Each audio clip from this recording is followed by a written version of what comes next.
Shin Godzilla is an even better movie than you realize, and I'm going to explain why in this video. I studied nuclear engineering when I was in undergrad, and while I moved on eventually to the educational side of engineering, there are some really valuable experiences from my undergrad that I will always hold with me. One of those includes actually going to Japan, visiting Toho cinemas, and spending a day with the workers that are decommissioning the Fukushima Daiichi plant. I'll put up whatever photos I do have to share with you just because, as you can imagine, the security there was airtight. But it was really interesting to learn more about what happened with Fukushima as it related to not just the operation, but also the impact that it had on the people. If you had a sense of frustration with the government in Shin Godzilla, feeling like they weren't getting much done at all, now you know how the Japanese people felt. It was as though the people that made the reactor and stationed it where they did made every single mistake you could make. They were told, hey,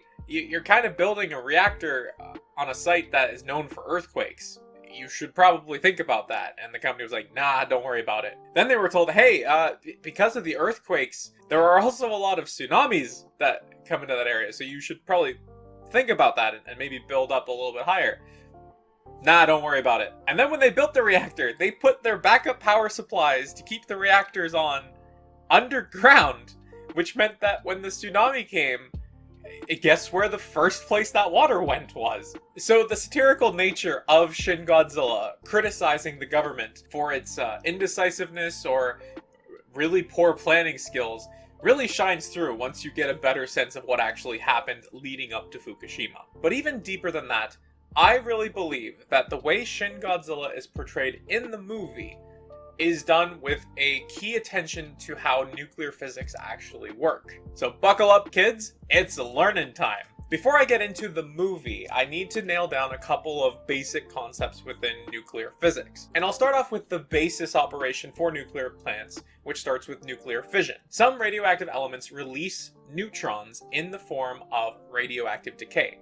And some of these elements decay really rapidly, which leads to high levels of radiation, or they decay very slowly with time, which make them generally less of a hazard to be around. When one of these decaying elements release a neutron that bombards certain large atoms, those atoms separate into two smaller atoms in a process called fissioning. And it's a process where this large atom gets this neutron, it's like, I don't know what to do with it, gets really excited, and just breaks into two smaller atoms. Now, when that larger atom breaks down into two smaller atoms, we don't generally know exactly which atoms will come out of that fission, but we have statistics that give us a likelihood of which atoms are going to come out of it. And usually in the case of nuclear fission, there are going to be leftover neutrons that didn't get absorbed by those two atoms that can go off and incite further fissions. For perspective, in our Canadian CANDO reactors, the average neutrons that are yielded in a fission is 2.5, which just means that sometimes it's 2 neutrons, sometimes it's 3.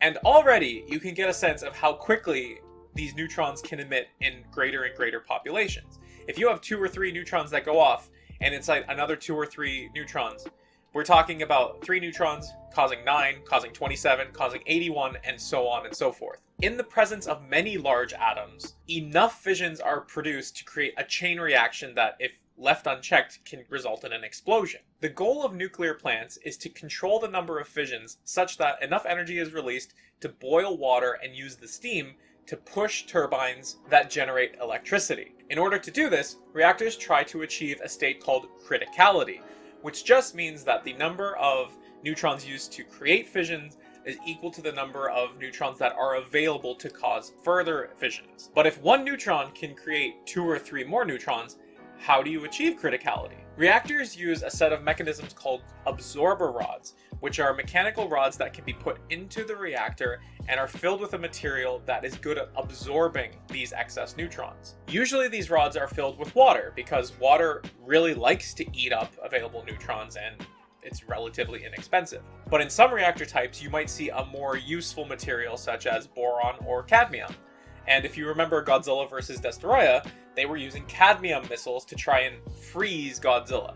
It wouldn't actually freeze him, but cadmium would really like to eat up some of those excess neutrons and lower the overall radioactivity. So now that we've covered basic fissioning and reactor operations, the next topic to talk about are emergency reactor shutdowns, often referred to as reactor trips. In the case that the multitude of sensors in the reactor detects that something's wrong, an emergency shutoff can trip, and you have these emergency shutoff rods that are kind of spring-loaded into the top of the reactor ceiling that will release and shoot down right into the reactor core, and they're full of a material that is really good at absorbing neutrons. This kills the reactor's ability to really maintain criticality and to carry on further fissioning. Following any reactor shutdown, not just emergency ones, there's a phenomenon referred to as xenon poisoning. Xenon-135 is one of the isotopes that gets produced during fissioning that really likes to eat available neutrons without creating further fissions. And in our CANDU reactors, many of the fission products that are generated during operation like to decay into Xenon-135 once the power is shut off. This causes the population of Xenon-135 to absolutely skyrocket right after a shutdown, which just kills the reactor's ability to turn on again for as long as 24 hours after shutdown. Only once that xenon population has decayed away can you start the reactor up again. And finally, reactors need to be cooled constantly. I'm sure you can figure out why, so I don't really feel the need to talk about it. So we've talked about fission, we've talked about nuclear plant operation, we've talked about emergency shutdowns, xenon poisoning, and cooling. With all of that out of the way, let's talk about the movie. There isn't much to discuss about Shin until he evolves into his third form. And while the movie doesn't tell us that he operates on nuclear fission until after we see his fourth form, there are signs in his third form that this is actually what's happening. Shortly after we see the third form for the first time, there's a moment where he kind of turns off to look at his back. You see his spine's glowing that deep red, and he takes off, runs into the ocean. Well, we managed to see him evolve from his second form into his third form in very quick time.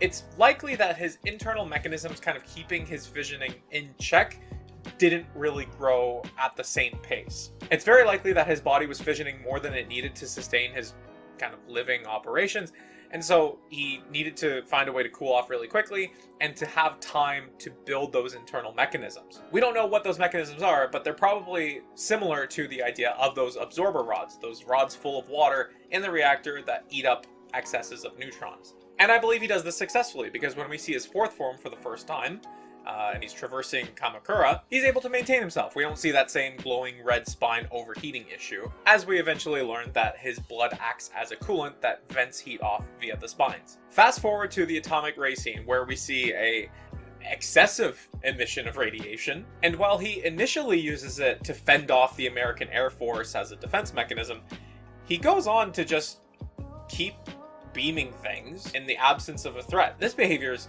kind of strange for an animal that's not really trying to defend itself anymore. But what we're actually seeing is the same problem that his third form ran into, an excess of radiation. The chain reaction becomes unstable, the fire he breathes eventually turns into a beam. He keeps beaming, destroying everything in Tokyo, before things start to slow down. This time, instead of running off into the ocean like he was able to do in his third form, his body undergoes a reactor trip, or reactor shutdown. His atomic breath fades into fire, the fire fades into nothing, and his body goes into a coma-like state for 14 days. And why doesn't he move for 14 days? Likely due to the presence of xenon poisoning.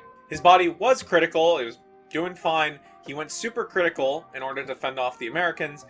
Reactor trip, his body shuts down, the fission products within his body start to decay into Xenon-135, which eat up all of the radiation he has available to him.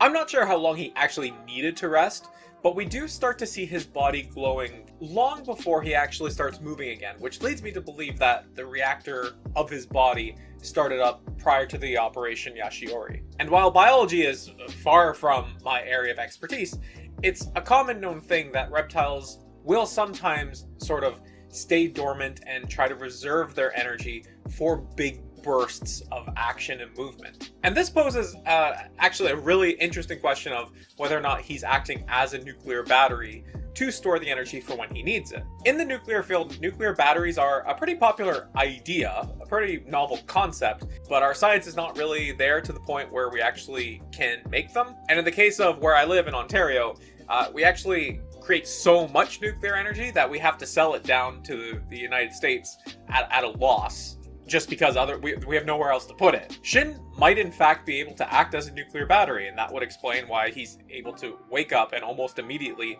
begin to vent off that radiation again, but also why he vents it off so quickly. And this brings us to the end of the movie with Operation Yashiori, which is a terrible idea. In the movie, they say that pumping Shin full of coagulant will stop his blood from moving and stop his heat from being vented off, which will mean that he needs to stop producing heat. In reality, this would have the opposite effect. He definitely would not have frozen stiff. If you stop a reactor from being able to cool itself off, you start to get overheating. And we've already seen what one overheating Godzilla can do to a city. What they should have done is pump him full of a substance that is really good at absorbing neutrons.